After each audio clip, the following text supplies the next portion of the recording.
حدثنا سليمان أبو الربيع قال حدثنا إسماعيل بن جعفر قال حدثنا نافع بن مالك بن أبي عامر أبو سهيل عن أبيه عن أبي هريرة عن النبي صلى الله عليه وسلم قال: آية المنافق ثلاث: إذا حدث كذب، وإذا وعد أخلف، وإذا اؤتمن خان. حدثنا قبيصة بن عقبة قال حدثنا سفيان عن الأعمش عن عبد الله بن مرة عن مسروق عن عبد الله بن عمرو أن النبي صلى الله عليه وسلم قال: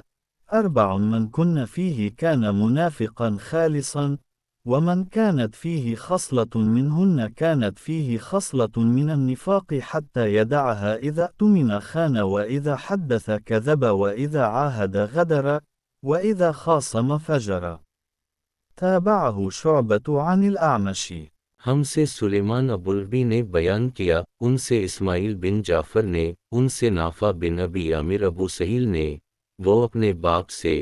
وہ حضرت ابو ہریرہ رضی اللہ عنہ سے روایت کرتے ہیں،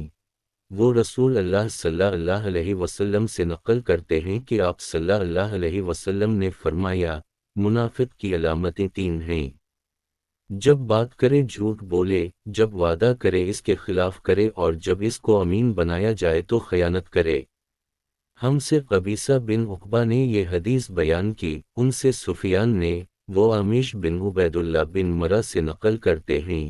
وہ مسروق سے، وہ عبداللہ بن عمر رضی اللہ عنہما سے روایت کرتے ہیں کہ رسول اللہ صلی اللہ علیہ وسلم نے فرمایا کہ 4 عادتیں جس کسی میں ہوں تو وہ خالص منافق ہے، اور جس کسی میں ان 4 میں سے ایک عادت ہو تو وہ بھی نفاق ہی ہے جب تک اسے نہ چھوڑ دے۔ وہ یہ ہیں: جب اسے امین بنایا جائے تو امانت میں خیانت کرے، اور بات کرتے وقت جھوٹ بولے، اور جب کسی سے عہد کرے تو اسے پورا نہ کرے، اور جب کسی سے لڑے تو گالیوں پر اتر آئے۔ اس حدیث کو شعبہ نے بھی سفیان کے ساتھ عمیش سے روایت کیا ہے۔